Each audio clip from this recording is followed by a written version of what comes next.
Welcome to the tutorial for 1-4, Mos Espa Podrace. This level ranges from one of the most straightforward and easy early game levels to by far the most challenging vehicle level in the entire run, depending on the strats you opt to implement. As this level can be played multiple different ways entirely, we have marked this level with 2 difficulty ratings. For most skill levels, we have given this level a difficulty rating of 5. However, at the top level, we have marked this level with a difficulty rating of 10. We have also given this level an RNG rating of 1. In Podrace, you will never interact with an enemy or encounter an RNG element. However, the level is likely to vary greatly at any skill level. We recommend being very conservative with the strats you select, as it can take a long time to properly understand how to play Podrace. This video will be split up into segments entirely depending on your skill level, and we will begin with a beginner Podrace.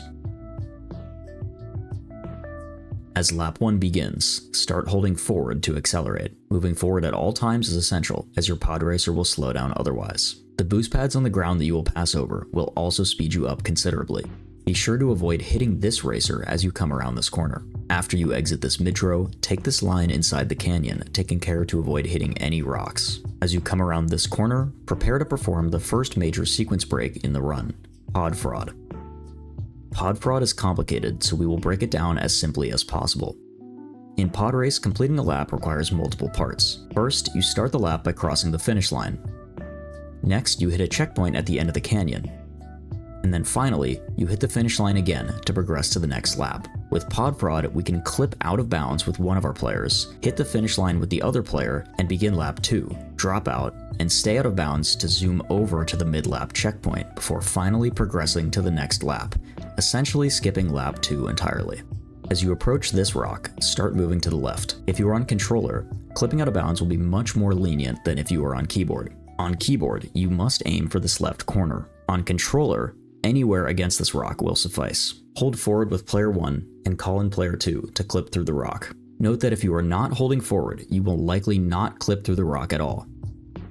This next set of inputs will come in quick succession, so be sure to practice this entire trick together.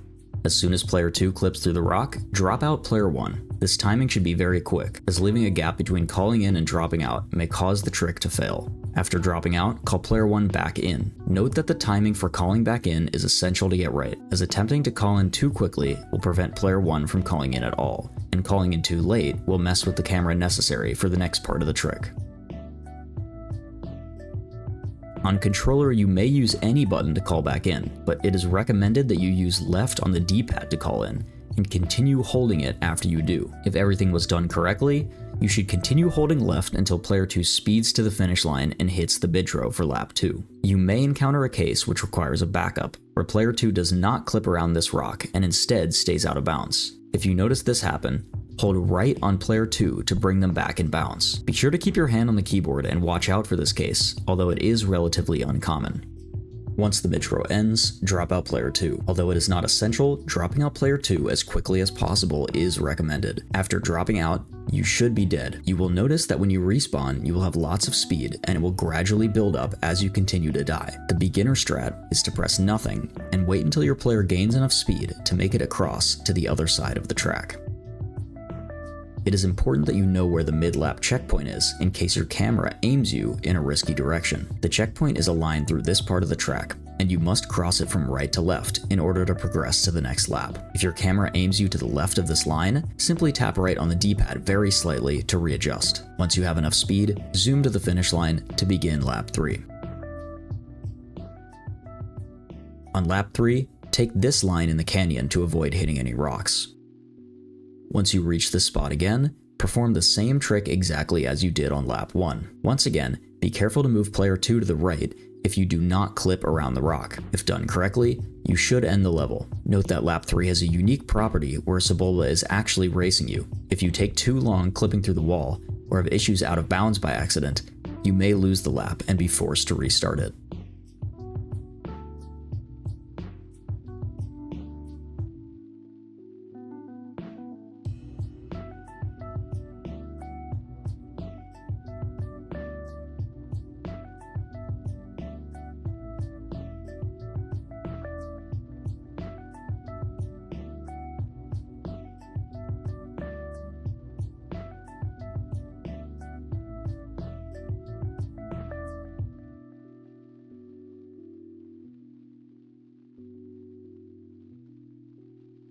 Next, we will discuss how the level should be played at an intermediate level.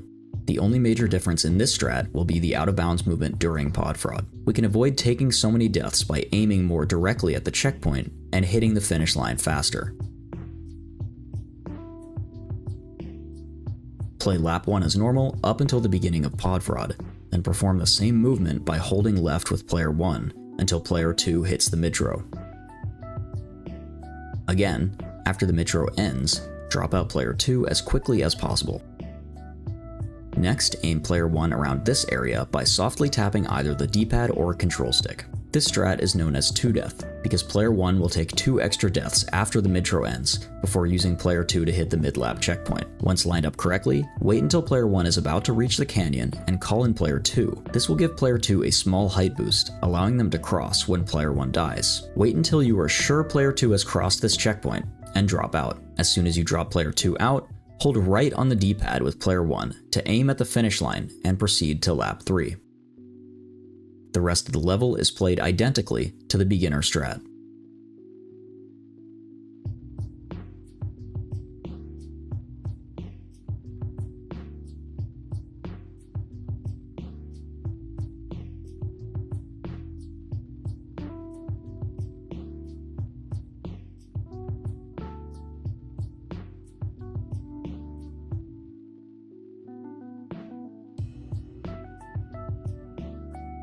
Now, we will discuss the advanced strats for this level. Note that the only real difference between intermediate and advanced is, again, the lap 1 pod fraud movement. However, the setup for pod fraud will also change, so we will begin there.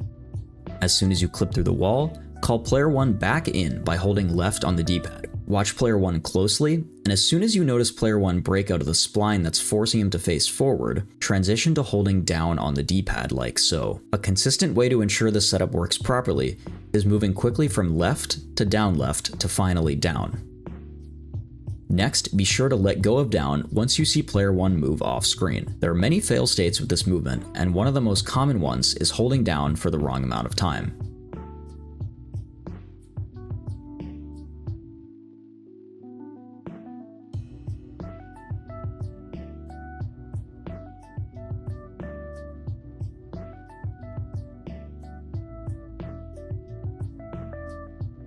Note that you still may encounter the case where player 2 does not clip around the rock with the strat, and it must be backed up the same way. However, if you do this backup, your player 1 angle will be skewed, as player 1 does not die during the mid-row with this strat. To fix this, hold right on the D-pad during the screen wipe following the mid-row.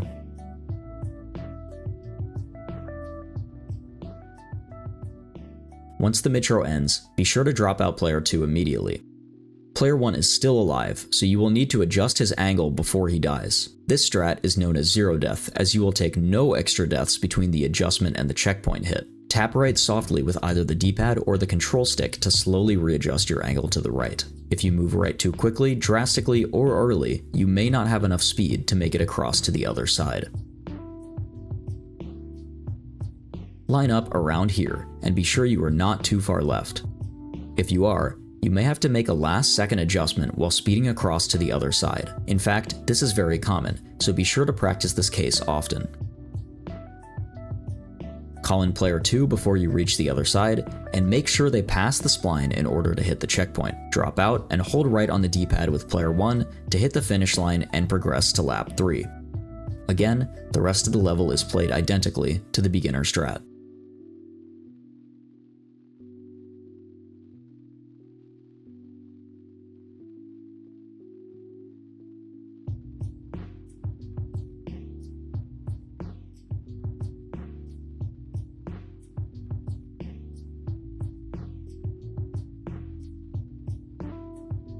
Finally, we will go over the expert strats for pod race.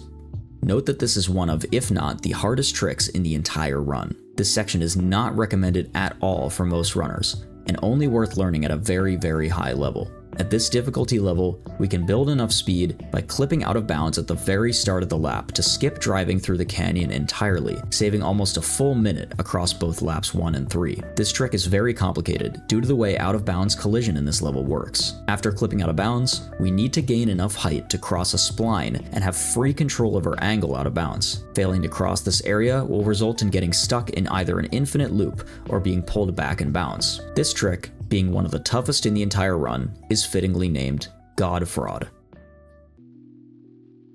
Let's begin. A prerequisite for this trick is to have 2 controllers. While this trick is possible without 2 controllers, it becomes both more difficult and far slower. This tutorial will assume you have access to both controllers and are beginning on controller as player 1. While, again, it is possible to perform this trick on keyboard player 1 and controller player 2, this is a very niche case and is not recommended. During the intro cutscene, be sure to call in player 2. It is highly recommended that you drop out player 2 at the end of 1-3 to avoid any odd redrop in cases. As you see the countdown begin, you may need to drop player 1 out. This is because you may have a stored redrop in on that player. This is a complicated mechanic, so we will quickly explain how it works. If your controller player gets auto-swapped twice, it will have a stored redrop in, forcing you to instantly call back in when dropping out. If you performed Drop'Mnastic, you will get 2 auto-swaps, the first from ICS and the second from Drop'Mnastic. If you do see these both happen, drop player 1 out during the countdown to clear the stored redrop in. During the countdown, hold up left on player 1 with the D-pad and down left on player 2 on the keyboard. The hand position for this entire trick may be tough, so we've provided some suggestions with the videos on screen.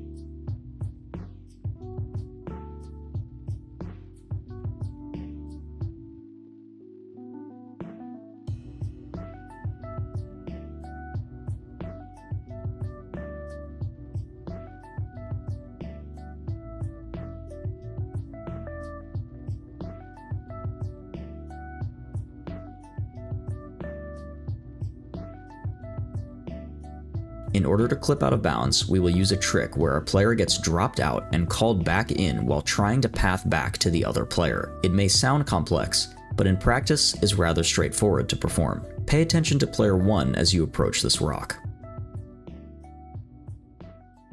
Pause with player 2 on any of these frames.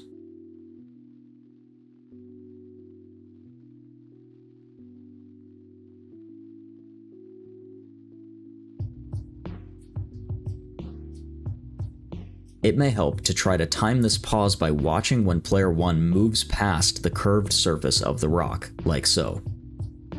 After pausing, scroll down to drop out and be prepared to call back in on your second controller. It is recommended to use this hand position for this action, but if you find something more comfortable for you, feel free to use that instead. Depending on your pause frame, the movement with player 1 will change, so be sure to understand all the different possible clip frames. We will start with the latest clip frame and work backwards to the earliest clip frame, as you should be shooting for a later clip frame rather than an earlier one. For the latest clip frame, hold down on the D-pad with player 1 and down left on the D-pad on your second controller, which is currently unassigned. While holding both of these inputs, you will need to press the dropout button on keyboard, which can be done with the spacebar if your binds allow it. For earlier clip frames, perform the same action but hold down left on both players, rather than just on player 2. This is generally the safest strat for any clip frame. For the earliest clip frames, hold straight left on the D-pad on player 1 and down left again on the D-pad on player 2. Note that if you are any earlier than this frame, you will not clip out of bounds at all.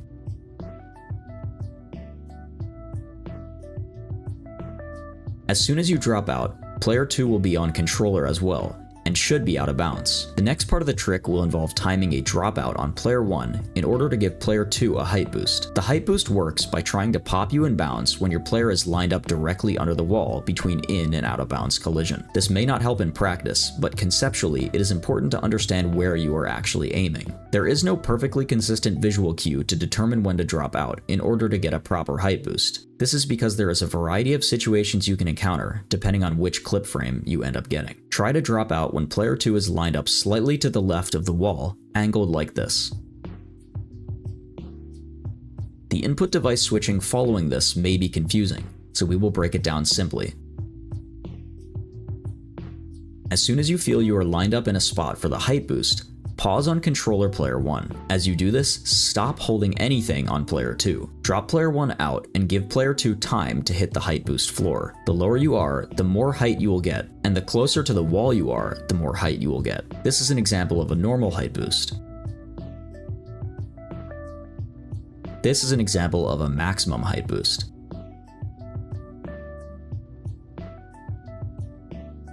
This is an example of a height boost smaller than you want. If this happens, it is still salvageable, but we will discuss that backup after the lap 1 section. As soon as you hit the height boost, start holding left again on the D-pad on player 2. This is largely impossible to properly react to every time, and you will usually be pre-firing the input to time it just as you hit the height boost floor. By moving left, you will bypass the spline that prevents you from gaining speed. Once you see yourself start to gain speed, call player 1 back in on controller. After calling back in, tap right on player 1 to line yourself up around this area, which is where you will be aiming after dying. Wait for both players to die and drop player 2 out. As player 1 respawns, aim within this range. Aiming too far right will result in player 2 not hitting the mid-row. As you reach the other side, call in player 2. You actually want player 2 to die alongside player 1 here. If they don't, there is a backup, which again, we will cover at the end of this section. Once the mid-row ends, do not drop out immediately. Wait to see the camera snap back to this point to drop out. Otherwise, the camera will not give you enough height to cross to the other side on your next death.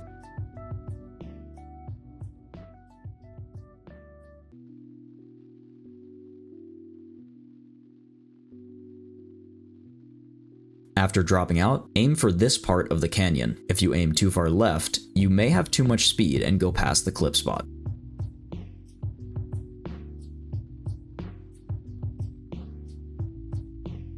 Be sure not to aim this far right, or your players will be backwards. As you reach the other side of the track, call player 2 in on keyboard and die with player 1. Once player 1 has died, drop them out. If you feel that player 2 has too much speed, hold down left to begin losing speed. You may also call player 1 back in and pan the camera down left to lose some of the speed. Once you reach this area, start holding left to ensure you can make it over to the pod fraud clip spot. After you've lost all of your speed, call player 1 back in and drop player 2 out. It is necessary to use player 1 to clip through the wall. There are many backups you may need to know for this part of the trick, so we will cover them now. The first backup to know is if you drop out too late with player 1 and do not get a height boost at all. This may look like a run killer, but it is actually not.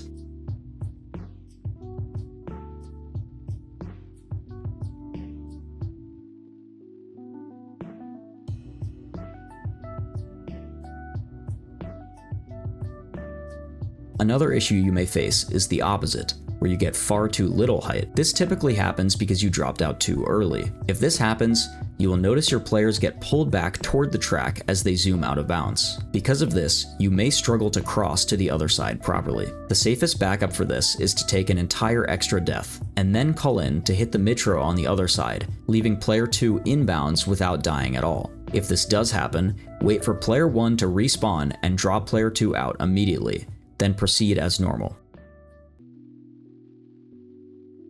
The final backup you must know is the case where your height boost is too large. When this happens, calling in player 2 to hit the mid-row can result in player 2 staying alive and not dying. This will mess up the strat. However, this is not a huge issue. Instead of dropping player 2 out, keep them in and watch player 1's heart count. Once it counts up to 4, drop player 2 out to preserve player 1's speed. This is slower, but not significantly. Here are some unconventional issues you may encounter. Going past the clip spot despite aiming at a normal area in the canyon. This usually occurs if you did not move at all with player 1 between the mid-row and calling player 2 back in again. Getting stuck on this archway. This is very uncommon, but is usually caused by dropping out too early with player 1. Being backwards despite aiming in the right spot. This is caused by dropping player 1 out before dying.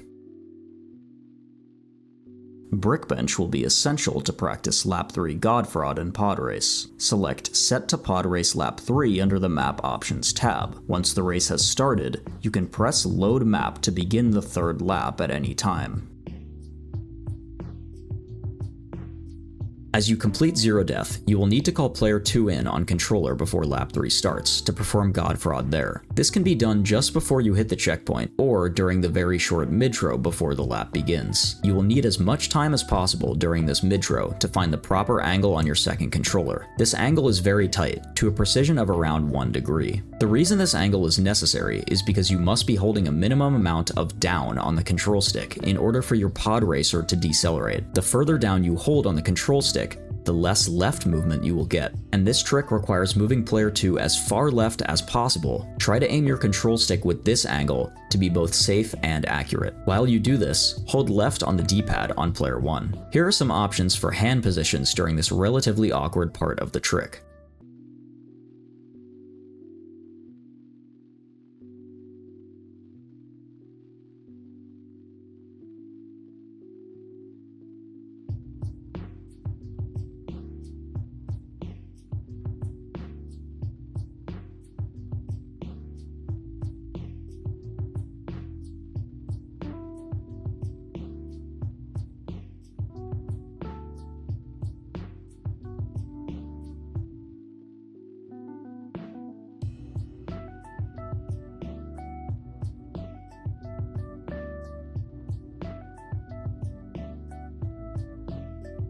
Once lap 3 begins, focus entirely on player 2. You want to pause just before player 2 contacts the rock. If you pause after player 2 has hit it, you cannot clip out of bounds.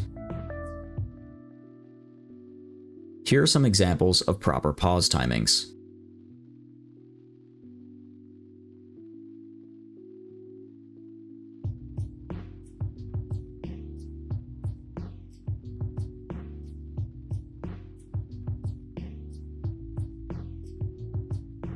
This is an example of pausing too late and missing the clip entirely. After pausing, scroll down to Control Setup and press A. If you have done the proper pre-run setup, player 2 should now be on keyboard. If not, scroll up to Change Device, press a button on the keyboard, and then press Accept. Scroll down to drop out using only your movement key for player 2, as double keyboard menuing will not work in this state. Note that depending on your angle and pause timing, you may, again, want to change your player 1 movement. However, most of the time, you should hold down left on the D-pad on both players. If you are noticeably early, there are multiple backups you can use. The toughest one is a pause buffer, wherein you hold straight left on the D-pad with both players and attempt to frame advance. If you do this, it is recommended that you hold left on player 1 instead of down left when clipping. The other backup is to simply just hold left on player 1 when clipping out, which will also only help you a small amount of the time.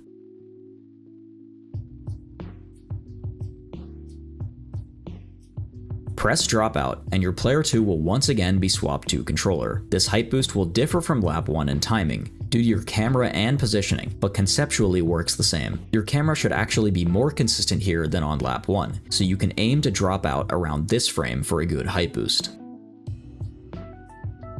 After getting a height boost, the movement is exactly the same as lap 1, except you want to aim at this spot instead of the right side of the canyon.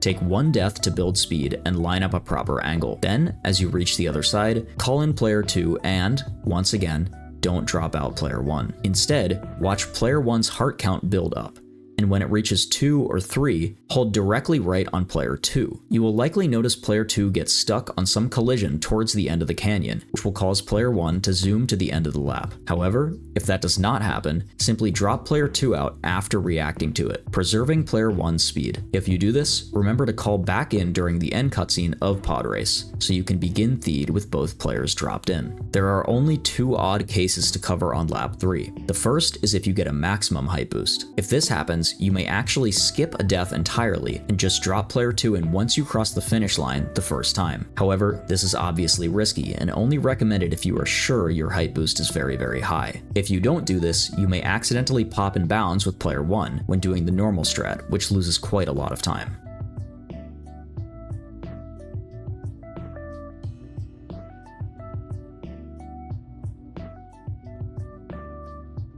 The solution to this is to move around a lot with player 1 while speeding over both times in order to lose some of your speed. The The final case to cover is having too little speed, which is much less of an issue on lap 3 than it is on lap 1. While you may have to take an extra death or 2 or even 3, depending on how small your height boost was, you should simply be able to hit the finish line as normal.